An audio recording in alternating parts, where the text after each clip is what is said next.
Pero sí, quiero compartir con ustedes esta parte mía de mi vida para que comprendan que nada es fácil, pero tampoco difícil ni imposible cuando Dios está de tu lado y cuando nosotros confiamos verdaderamente en Dios. Yo vengo de una familia humilde y mi familia no es una familia pobre, porque yo siempre he entendido que la pobreza está en el corazón y en la mente del hombre. Una familia de bajos recursos. Mi padre, un trabajador incansable, hombre que trabajó la tierra bastante, que supo hacer el carbón para el mantenimiento de sus hijos. Una madre fajadora, gran ama de casa. Mi madre, una mujer que nos enseñó el respeto a los demás y el temor a Dios. Pero cuando ustedes saben que en una familia, cuando hay una mujer embarazada, tanto el esposo como los miembros de la familia esperan con ansia que llegue ese nuevo integrante. En mi caso, cuando yo llegué al mundo, en mi estado físico no era quizá el más alentador, porque no vine siendo de gran tamaño, ni tampoco con mucho peso. Y cuando mi madre llegó del hospital, entonces mi abuelo le dice a mi madre que ella había llevado un problema, que porque ella no me dejó en el hospital porque en mí no veían vida, no había no mostraba salvación ni crecimiento. Y es que la vida no te mide, y es que la vida no mira cómo te recibe.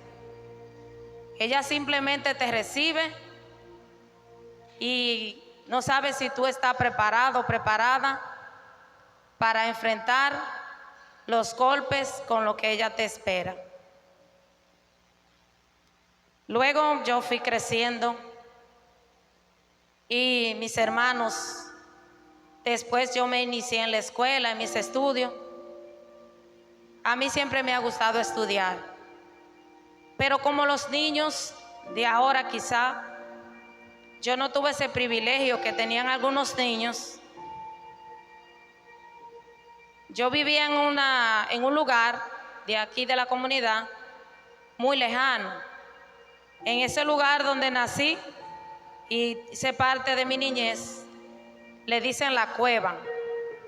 Y para salir a la escuela, uno tenía que salir con los zapatos en la mano cuando eran tiempos de lluvia.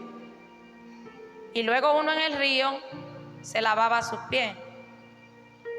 No tenía una mochila para llevar los cuadernos, pero siempre había una funda plástica para cuando llovía.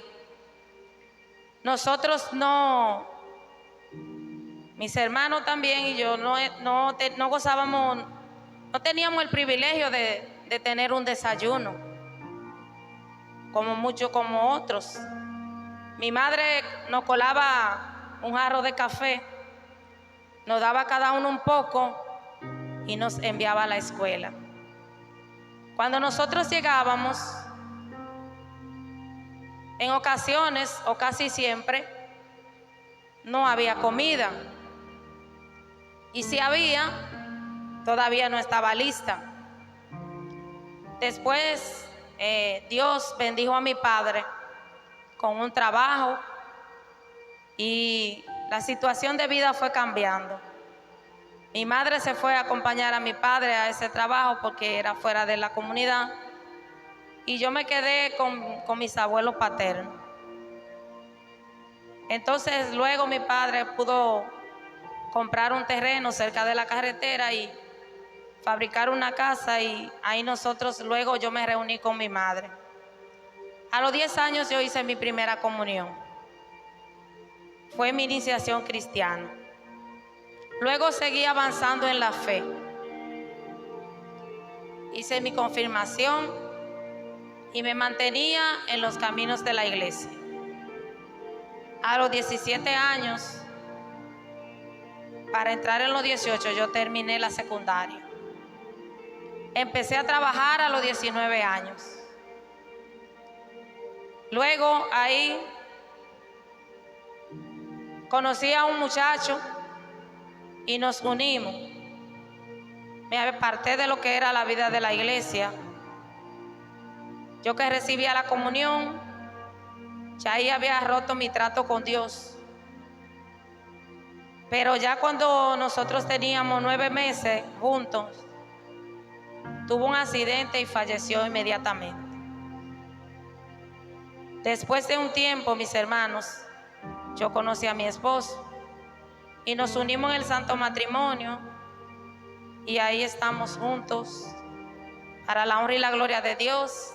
Somos una familia y tenemos una hija. Yo después entré en la universidad y recuerdo que para el 2011 yo estaba preparándome para hacer la tesis, para optar por el título de licenciada en educación inicial. Y en ese momento, mis hermanos, fue cuando llegó a mi vida un miedo. Pero un miedo inexplicable. Yo no sabía de dónde venía un miedo tan terrible. Por todo, yo me asustaba. Empecé a perder el sueño, a tener ruidos en mi cabeza, palpitaciones en mi pecho. Y fue cuando decidí visitar al cardiólogo, porque a mí tenían que llevarme hasta 3 veces y 4 al médico, hacerme chequeos, pero no me encontraban nada. Luego me dijeron que visitara a un psiquiatra y este psiquiatra me puso un tratamiento. Y yo que ya había perdido el sueño, cuando inicié a tomar esos medicamentos, yo podía dormir una noche completa y quizá pasarme un día completo durmiendo. Pero cuando despertaba, estaba igual o estaba peor. No sentía el ánimo ni el deseo de querer seguir avanzando. Y llegó un momento, mis hermanos, en que dejé de ver la luz del sol. Así como está el sol ahora, yo no veía la luz del sol, no veía claridad. Todo en mi vida se había vuelto una tiniebla y todo lo que veía era oscuridad. Y quería estar sumergida en ella porque así yo me sentía bien. Yo me entraba en la habitación, me arropaba mi cabeza, apagaba los bombillos y me sumergía en esa tiniebla. Y mientras más oscuro el lugar, ahí mejor me sentía. Escuchaba voces en mi cabeza que me decían: tú no sirves, tú no vales, ¿para qué estás viva? ¿Por qué le tienes tanto amor a la vida? ¿O por qué te aferras a ella? Si la vida no tiene sentido, si a ti nadie te quiere, si todo el mundo te rechaza, ¿por qué tú te aferras a la vida? Entonces mis hermanos me decían: corre, vete lejos, sal corriendo. Y habían lugares de los cuales yo salía corriendo despavorida. Hasta de la iglesia llegué a salir corriendo, porque no podía resistir. Mis hermanos, visité un segundo psiquiatra y cuando llego allá, él me dice, la primera pregunta que me hace es que si yo no había intentado quitarme la vida. Y yo le dije: no, gracias a Dios. Porque a pesar de que yo tenía todas esas voces negativas en mi mente, en mi cabeza, yo también sentía algo que me dirigía y que me decía que yo debía de confiar, que yo debía de perseverar. Empezamos con un segundo tratamiento, mis hermanos, pero ese tratamiento no surtió efecto. Eran unas gotas y como 4 clases de pastillas. Yo me mantenía recibiendo la comunión, ya me mantenía asistiendo a la misa, participando de todo lo que había en la iglesia, pero empecé a tener alucinaciones.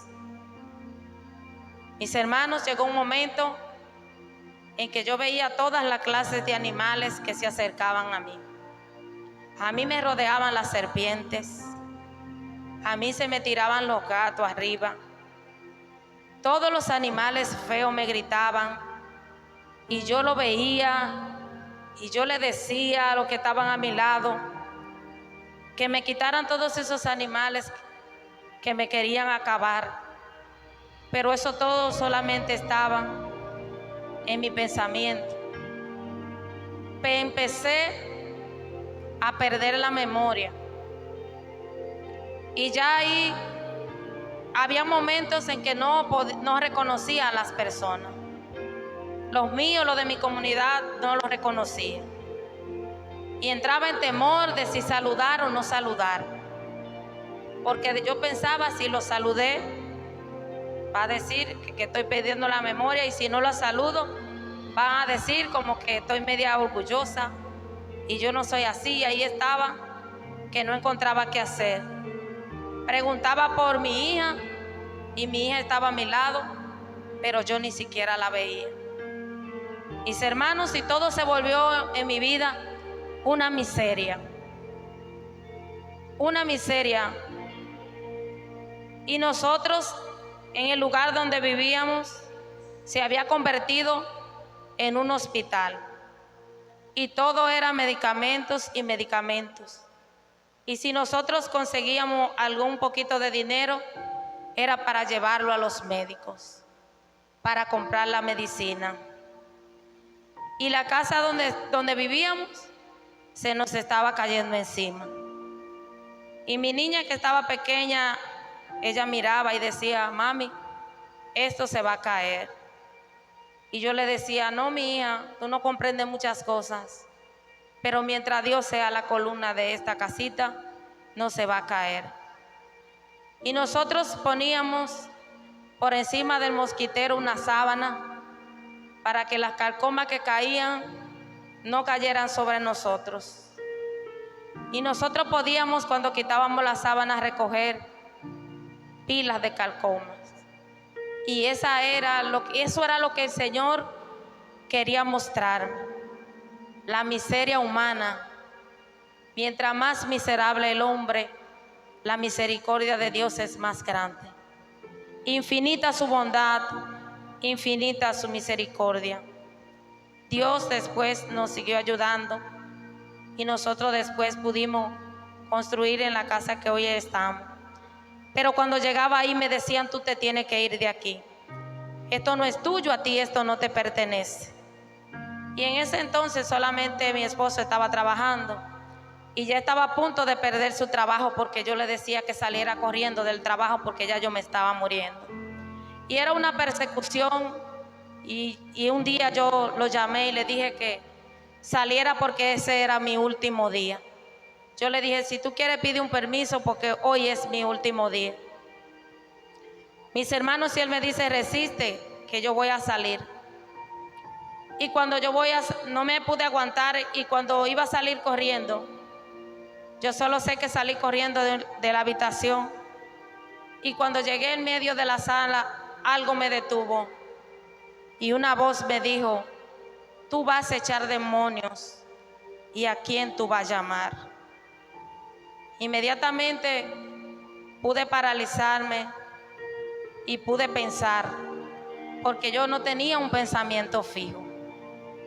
Yo pensaba miles de cosas en un momento, pero nada tenía sentido. Un día que estaba en la iglesia, en el Santísimo, salí corriendo y salí descalza. Y cuando iba a poner los pies en la carretera, ustedes saben que la capilla está muy cerca de la carretera, escuché una voz que me detuvo y me puso el frente de nuevo hacia la puerta de la iglesia. Y yo vi a Cristo con los brazos abiertos y me dijo: ¿a quién le corre? Y volví, me detuve y entré a la iglesia, mis hermanos. Y entonces paso yo a manos del tercer psiquiatra. Ese por lo menos me hizo algunos chequeos y me detectó depresión mayor, ansiedad y nerviosismo. Y ahí nosotros entramos en un tratamiento, pero nada de esto tenía solución, mis hermanos. La depresión es una tristeza, la depresión es un dolor, la depresión es un vacío, es algo que te arranca la vida, es algo que tú buscas con qué llenar y no puedes. Es algo que tú no puedes ir a una farmacia y decirle: deme una pastilla para llenar este vacío, deme una pastilla para encontrarle el sentido a mi vida, porque solamente Jesucristo lo puede hacer, mis hermanos. Pero yo recuerdo que un 5 de abril del 2014, mis hermanos, yo me encontraba en mi casa de rodillas viendo la misa de la voz de María, y ahí estaba con mi niña pequeña y escuché que dijeron: hoy viene para la comunidad de Inver de Puerto Plata el Padre Chelo. Mis hermanos, y yo, que no tenía fuerza para caminar, le di a mi hija que me ayudara a vestirme. Y ella, así pequeña, que Dios le dio una valentía tan grande a esta niña que le ha dado, que se ha sumergido en la oración siempre, quizás sin ni siquiera conocer la dimensión de lo que era orar, el sentido de la oración. Me ayudó, mis hermanos, y cuando llegamos allá era una actividad grandiosa, una actividad majestuosa. Sí recuerdo, si no mal recuerdo, creo que el padre Lorenzo estaba allí, pienso que era uno de los organizadores, aunque una persona muy joven, pero creo que ese rostro todavía lo recuerdo. Mis hermanos, cuando llego allá, la tarima recuerdo que era alta y a los pies de la tarima estaba el Santísimo, y habían unas mujeres que adoraban a Dios. Y yo me acerqué a ella y le dije: ¿ustedes creen que cuando llegue el sacerdote yo puedo pasar para hablar con él? Y ellas me dicen: claro que sí. Cuando el Padre Chelo llegó, yo me acerqué a él y le dije lo que me estaba pasando, que ya yo no quería seguir viviendo, porque en la dimensión en la que me encontraba ya no había para qué continuar. Y él me dice: pierda cuidado, solamente adore a Dios en el momento de la alabanza, y todo esto lo vamos a poner en la mano de Dios. Pero anunciaron que iba a haber confesión, y por donde quiera había un sacerdote, y un sacerdote que yo no he visto jamás, y que si lo he visto no recuerdo, porque su rostro no me quedó. Cuando me confieso y me voy, este sacerdote me dice, me llama nuevamente y me dice que dice el Señor que hoy es el día de su sanación, que tiene algo preparado para usted. Pero el sacerdote ni siquiera sabía que yo estaba enfermo, porque al sacerdote no le había contado nada más que mis pecados. Mis hermanos, y yo me apropié de esta palabra y la hice mía. Cuando llegó el momento de la alabanza, yo solo sé que levanté mi mano al cielo, mis hermanos, y con mi mano levantada adorando al Señor, yo pude ver una luz, solamente una luz que salió del cielo. Nosotros estábamos bajo de un techo pero ese techo se quitó.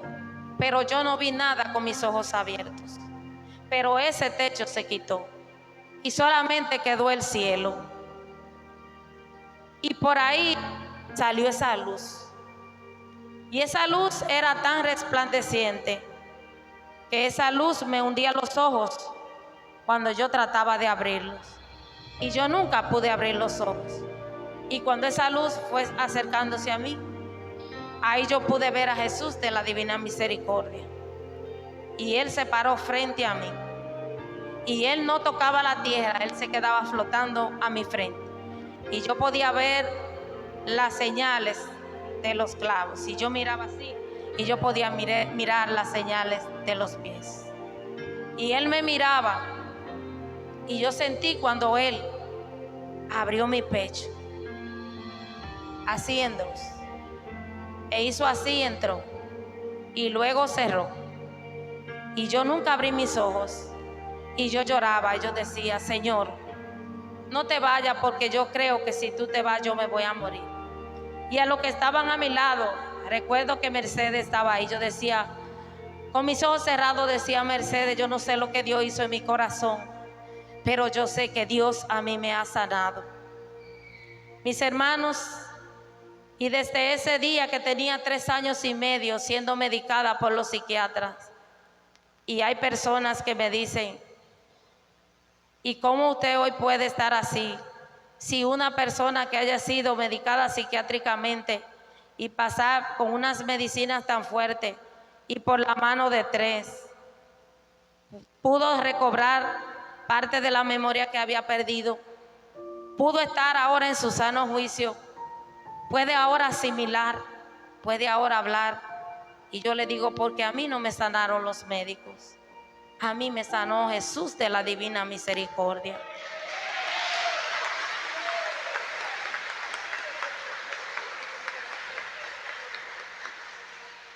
Y escuché esa voz que me dijo: tú vas a tener un lugar. Desde ese mismo momento, tú vas a tener un lugar